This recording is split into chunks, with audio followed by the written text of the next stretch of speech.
Halo teman-teman semua, perkenalkan nama saya Jabara Pilardi. Saya mempunyai NIM dengan C148.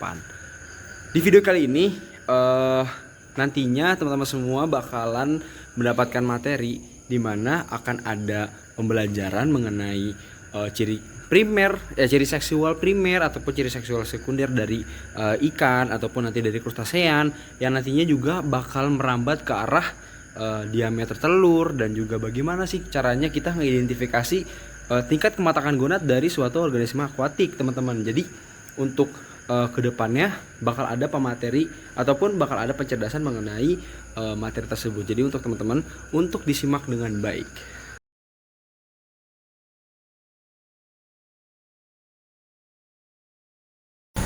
Oke teman-teman, jadi sekarang kita bakal masuk ke di praktikum minggu pertama nih, dimana untuk praktikum ini judulnya itu adalah ciri seksual sekunder dan primer dari anatomi organ reproduksi dari kelompok Thelestoi. Untuk ikan yang dipakai pada praktikum kali ini adalah ikan nila, ikan mas, dan juga ikan lele.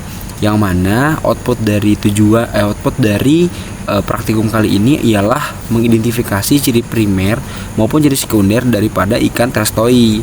Nah, bisa terlihat dari perlakuan kepada ikan yang sudah kita uji adalah dibedah dan kemudian nantinya akan diidentifikasi.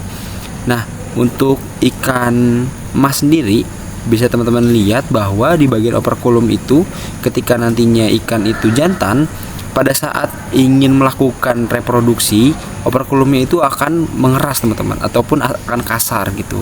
Nah, untuk ciri primernya ialah pada bagian lubang urogenitalnya, kelompok ikan jantan memiliki lubang urogenital yaitu sebanyak 2, dimana untuk urogenital betina itu sebanyak 3. Nah, untuk praktikum kali ini kami mengidentifikasi sekaligus membedah dari ikan tersebut. Jadi ketika nantinya diidentifikasi secara primer dan sekunder, ikan tersebut akan dipastikan kebenarannya apakah ikan tersebut mempunyai sperma ataupun mempunyai sel telur. Yang seperti kita ketahui, ketika ikan itu mempunyai sperma, maka ikan itu termasuk dalam ikan jantan, yang mana ketika nanti di dalamnya itu ada sel telur, ikan tersebut adalah ikan betina. Nah, untuk ciri sekunder lainnya pada ikan nila, ikan betina itu biasanya mempunyai ukuran tubuh tuh yang lebih besar, teman-teman. Jadi ikan betina itu ukuran tubuhnya ataupun bentuk tubuhnya itu ketimbang jantan itu mempunyai ukuran yang lebih besar dari yang biasanya. Nah, untuk praktikum kali ini itu menghasilkan luaran di mana untuk praktikum kali ini tuh kita bisa mengenal ataupun bisa mendapatkan informasi ini terkait ciri-ciri seksual primer dan sekunder daripada ikan nila, ikan mas, dan juga ikan lele, dimana ini akan berguna untuk kedepannya. Jadi untuk materi selanjutnya ataupun untuk mengidentifikasi si ikan itu akan siap untuk melakukan pemijahan. Dan juga bentuk tubuh dan ukuran tubuh jantan dan betina juga mempunyai perbedaan, sehingga membuat ciri sekunder pada ikan jantan dan betina menjadi berbeda.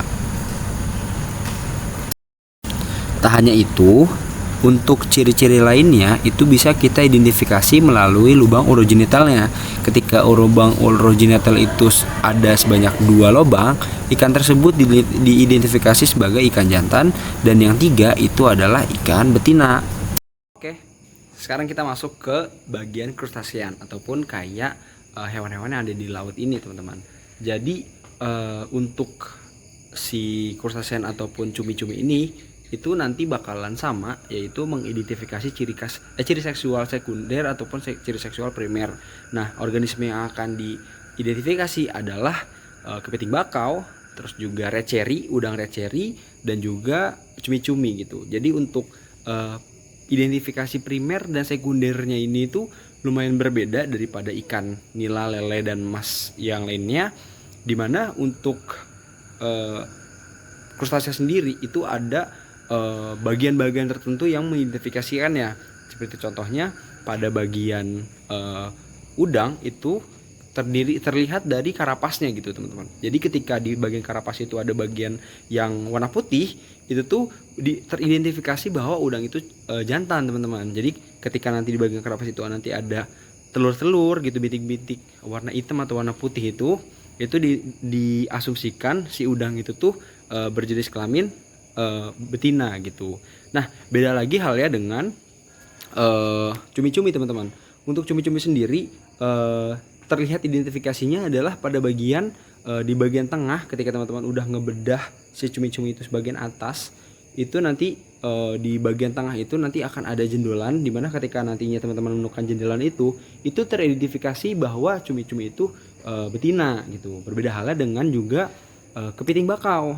Untuk kepiting bakau itu bagian, nah nanti ada di bagian ini, nah bagian itu nanti akan ada bentuk si bagian bawah dalamnya si kepiting itu tuh ketika nantinya lancip itu tuh diidentifikasi itu kepiting itu jantan. Tapi ketika nantinya bentuknya itu bunder ataupun kayak nggak lancip, itu diidentifikasi kepiting itu betina. Jadi seperti itu. Oke teman-teman, terlepas dari yang sudah dijelaskan, pada bagian Evertebrata ini juga mempunyai perbedaan daripada bentuk tubuh lainnya. Seperti contohnya pada bagian capit lobster itu, lobster jantan itu mempunyai ukuran capit itu yang lebih besar gitu daripada capitan dari lobster betina. Dan juga perbedaan ini yang tadi saya sebutkan adalah pada bagian genopor, di mana perbedaan itu terlihat pada bagian pangkal pada kaki kelima yang ada pada udang ataupun lobster tersebut. Nah, yang saya jelaskan itu pada bagian kepiting, yaitu pada bagian toraksnya teman-teman, dimana toraksnya pada kepiting jantan itu biasanya mempunyai ukuran toraks ataupun bentuk toraksnya yang lancip, sedangkan pada bagian betina itu tuh toraksnya itu tumpul gitu teman-teman. Perbedaan ini juga mengindikasikan bagian dalam yang terdapat pada bagian toraks tersebut. Ketika pada bagian kepiting jantan, ketika dibuka toraksnya itu akan terlihat simpanan-simpanan sel sperma yang akan nantinya dipakai untuk reproduksi. Sedangkan pada bagian yang betina, ketika dibuka toraksnya akan terlihat telur-telur kepiting yang akan dibuahi oleh sperma dari kepiting tersebut. Oke. Sekarang kita masuk ke materi selanjutnya, yaitu bagian diameter telur, bukan diameter telur. Bagian identifikasi tingkat kematangan gonad daripada ikan lele dan juga ikan nila. Untuk pembahasannya mungkin nanti bakalan dibahas secara face over, cuman di sini saya akan menjelaskan terlebih dahulu proses identifikasi si tingkat kematangan gonad daripada ikan itu sendiri. Jadi singkatnya, tingkat kematangan gonad itu digunakan untuk mengidentifikasi ataupun untuk mengetahui secara kesiapan dari organisme itu sendiri. Jadi ketika nantinya tingkat kematangan gonad ini sudah sempurna, ikan atau organisme ini tuh udah siap untuk melakukan pemijahan atau melakukan perkembangbiakan dengan lawan jenis kelaminnya. Jadi untuk TKG sendiri itu dimulai dari TKG 1, TKG 2, TKG 3, TKG 4 dan juga TKG 5. Nah, ketika nantinya sudah mencapai TKG 5, organisme itu akan balik lagi ke TKG awal, tapi tidak ke TKG 1, melainkan ke TKG 2. Yang nantinya bakal berputar lagi sampai ke TKG 5, yaitu balik lagi ke TKG 2. Jadi untuk penjelasan lengkapnya akan dijelaskan selanjutnya ini. Oke, sekarang kita akan melihat alat yang akan digunakan, yaitu kateter. Dimana pada kateter terdapat dua bagian, dimana bagian ujung pertama itu adalah tempat mulut untuk menarik telur yang ada pada dalam ikan itu untuk ditarik keluar. Sedangkan pada bagian ujung satunya lagi itu digunakan untuk dimasukkan kepada lubang urogenitalnya pada bagian ikan betina, dimana ketika nantinya lubang itu dimasukkan oleh kateter tersebut, harapannya ketika disedot ataupun dihisap oleh pada bagian ujung mulut ini akan telur-telur yang ada dalam pada tubuhnya itu akan tertarik gitu teman-teman. Nah, bisa dilihat Teguh sedang mencoba untuk mencari lubang urogenitalnya dan nantinya akan dimasukkan ke dalam lubang tersebut. Nah, untuk perlakuannya itu diharapkan teman-teman mengarah kepada 45 derajat ke arah kanan ataupun ke arah kiri, yang mana pada bagian ini diasumsikan atau dipraduga bagian tersebut merupakan bagian sepasang daripada telur yang akan diidentifikasi gitu teman-teman. Nah, bisa terlihat ketika Teguh sedang menarik itu, pada bagian ujung dari kateter itu akan menyedot telur-telur yang akan ada di dalam sepasang sel telur tersebut. Nah, untuk praktikum kali ini kita tidak hanya melakukan kanalusi menggunakan kateter, tapi juga kita melakukan identifikasi daripada ikan-ikan yang sudah disediakan, di mana kita mengidentifikasi tingkat kemantakan gonad daripada ikan-ikan yang sudah disiapkan. Ikan yang disediakan itu mempunyai TKG ataupun tingkat kemantakan gonad yang berbeda-beda. Ada dari TKG 1, TKG 2, TKG 3 sampai TKG 5. Nah, kita juga mengidentifikasi daripada udang receri yang di pada layar teman-teman. Untuk udang yang kita dapatkan itu posisi TKG-nya ada pada TKG 4. Hal ini ditunjukkan pada telur yang pada bagian abdomennya sudah terlihat bintik-bintik pada bagian atasnya. Nah, udang fase ini juga memiliki warna yang gelap pada bagian bintik-bintik atasnya. Jadi sekarang kita bakalan masukin ke materi selanjutnya, yaitu GSI dan HSI. GSI dan HSI ini nantinya kita bakal pakai alat yang di lab kami itu baru, yaitu namanya WSG, atau yang nantinya bakal mendeteksi secara dari luar kepada perut ikan untuk melihat kematangan gonadnya. Untuk HSI dan GSI sendiri mungkin sedikit perkenalan. HSI itu hepatosomato index dan juga GSI itu gonad somatic index, yang mana nanti ini tuh bakal ada kaitannya sama si kesiapan daripada si ikan atau organisme ini untuk melakukan pemijahan itu teman-teman. Jadi nggak jauh beda sama yang seperti sebelumnya gitu. Jadi proses yang dilakukan sebelum melakukan praktikum ini, kita disuruh untuk mengambil atau memilih indukan ikan yang sudah disediakan, dimana indukan di sini terlihat ada ikan nila dan juga ikan lele.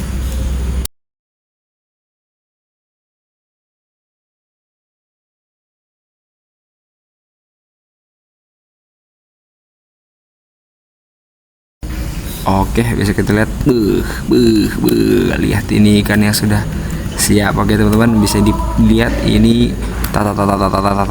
Nah, ini dia ikan lelenya. Terlihat perutnya itu sudah gendut ya, yang mana di praduga tingkat kematangan gonadnya ini udah tinggi gitu. Udah di tahap yang sudah 3G4 ataupun 3-5.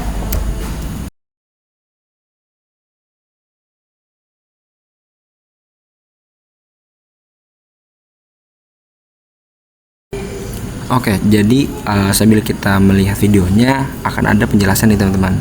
Nah, jadi GSI itu merupakan gonad somatic index, yang mana tujuannya itu adalah menghitung bobot gonad dan juga menghitung bobot tubuh ikan. Ikan yang digunakan ini adalah ikan nila dan juga ikan lele, dengan masing-masing bobotnya itu 217,66 gram untuk ikan nila, dan juga untuk yang lele sebanyak 207,85 gram.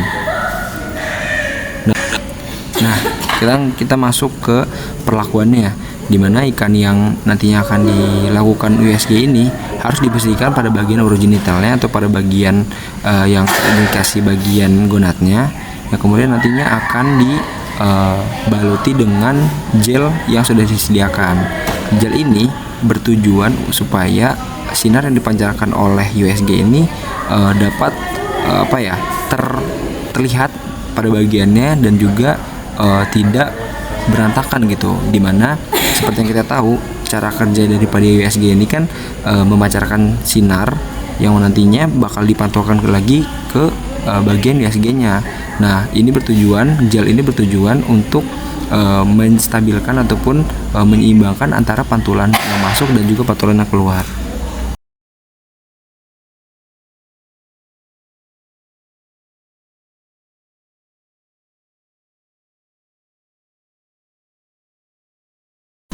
Nah, sekarang bisa kita lihat ya teman-teman.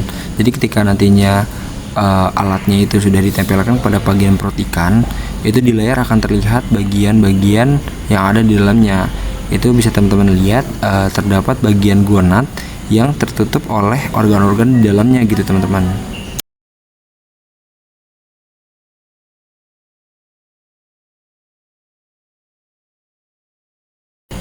Nah, mungkin sambil kita melihat daripada hasil USG-nya, akan saya jelaskan mengenai HSI ataupun Hepatosomatic Index. Nilai HSI ini biasanya digunakan untuk pengukuran bobot hati yang dibandingkan dengan bobot tubuh ikan, di mana ikan yang digunakan ini sama, yaitu ikan lele dan ikan nila, dengan masing-masing nilai HSI-nya yaitu 2,6% untuk ikan lele dan 2,5%-nya untuk ikan nila.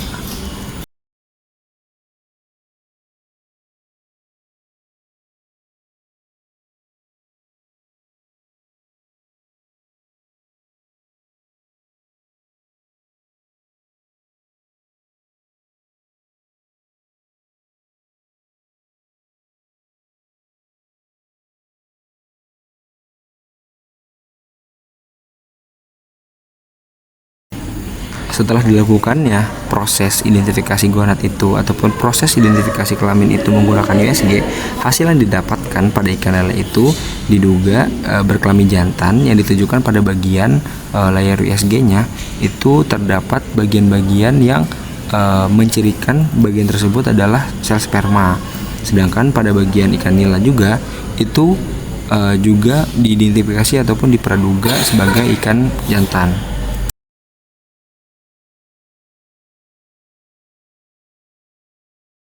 Nah, untuk ikan-ikan tersebut ketika melakukannya menggunakan USG, itu juga bisa membantu kita untuk mempraduga tingkat kemantakan gonad yang ada pada ikan tersebut, di mana hasil yang didapatkan itu terdapat pada ikan lele itu berada pada TGG1 dan juga pada ikan nila juga berada pada TGG1.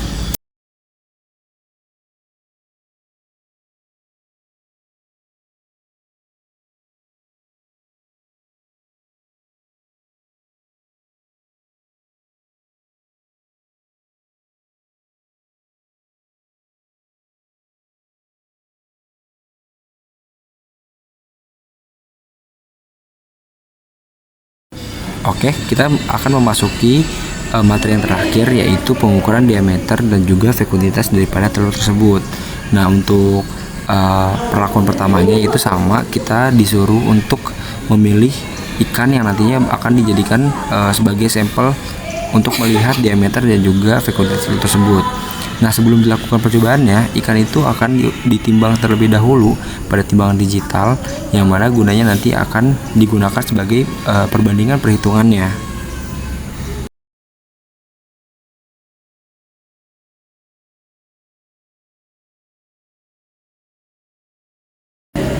Sedikit penjelasan mengenai fekunditas telur. Fekunditas telur ini bisa diartikan sebagai keadaan jumlah telur yang sudah matang dan itu belum dikeluarkan, maksudnya selama pemijahan. Pengukuran fekunditas ini biasanya dilakukan pada ikan yang memiliki TKG 3 dan juga TKG 4, di mana metode yang digunakan itu adalah metode gravimetrik, di mana juga bisa menentukan fekunditas ini melalui jumlah telur yang ada pada dalam ikannya. Nah, untuk perlakuan tersebut kita juga mengambil ataupun mengidentifikasi menggunakan kanulasi, di mana alat yang digunakan itu sama seperti praktik sebelumnya, yaitu kateter. Diameter telur pada ikan itu memberikan pengaruh pada perkembangan serta pertumbuhan ikan pada larva ikan mas, di mana ukuran pada telur ikan mas ini memberikan indikator kecukupan dari nutrisi yang didapatkan oleh benih yang di dalam induk ikan tersebut. Diameter telur ini bisa ditingkatkan menggunakan bahan bantuan. Cara yang bisa dilakukan ialah penambahan suplemen kurkumin, di mana ikan yang mendapatkan tambahan kurkumin ini akan mengalami peningkatan vaskularitas pada parenkim hati, di mana kondisi ini akan menjadi untuk fungsi kurkumin ini tuh bisa sebagai hepatoprotektor serta antioksidan pada bagian benih ikan tersebut.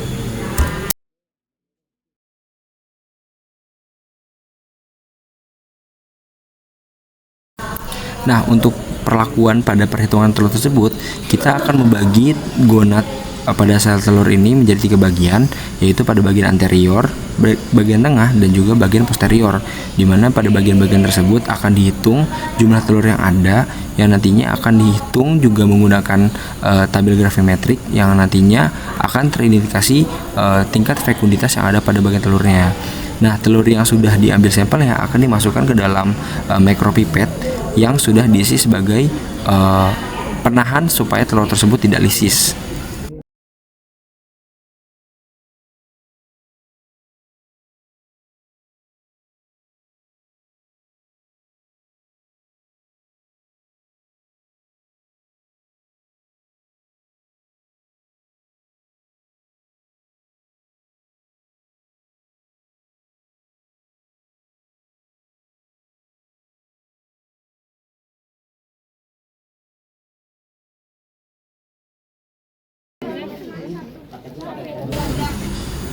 Nah, telur-telur yang tersebut nantinya akan ditaruh di preparat yang kemudian akan dilihat atau diidentifikasi menggunakan mikroskop cahaya yang ada pada bagian lab.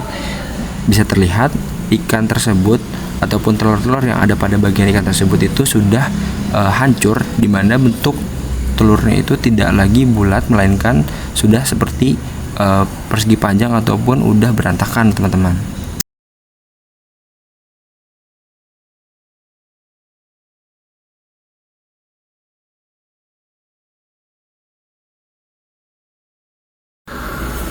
Pada bagian tersebut bisa diidentifikasikan kecukupan nutrisi daripada larva ikan pada bagian ini.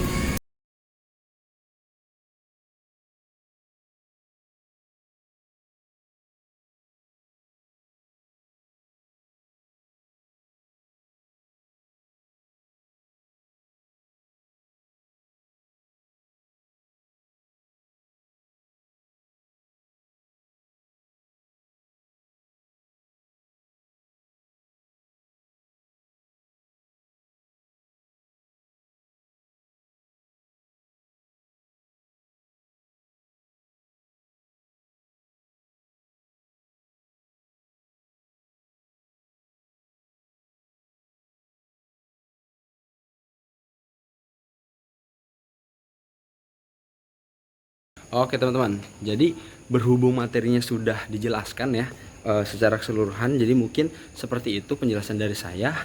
Ini saya memakai baju yang sama, dimana saya mengetek video ini per hari ini tuh di rekamnya dan juga berbarengan gitu, jadi makanya bajunya sama. Jadi semoga teman-teman semua bisa menerima ataupun bisa menyimak materi yang tadi udah saya jelaskan, di mana tujuan atau output atau learning outcome dari praktikum kali ini tuh kita jadi lebih mengenal gitu organisme akuatik tuh, apalagi yang seni budidayakan itu gimana sih cara mengidentifikasi daripada ciri seksual primer dan juga ciri seksual sekundernya, melainkan dan juga ketika nantinya kita sudah tahu nih jenis kelaminnya, pastinya ikan itu kan membutuhkan untuk berkembangbiakan atau pemijahan gitu, dimana untuk mendapatkan spesies baru atau mendapatkan anakan baru untuk dibudidayakan lagi. Nah makanya gunanya itu TKG adalah sebagai bentuk identifikasi kesiapan daripada si ikan tersebut, supaya kita tahu nih kira-kira mana yang sekiranya bisa dijadikan indukan untuk dilakukan pemijahan. Dan yang terakhir, teman-teman kan belajar ya terkait diameter telur dan juga ukuran telur. Nah diameter dan ukuran telur ini juga sangat bermanfaat teman-teman, seperti yang sudah dijelaskan pada video sebelumnya. Jadi semoga teman-teman semua yang belajar di sini bisa menerima dan juga bisa memanfaatkan materi sebaik-baiknya. Jadi sekian dari saya. Wassalamualaikum warahmatullahi wabarakatuh. Dadah.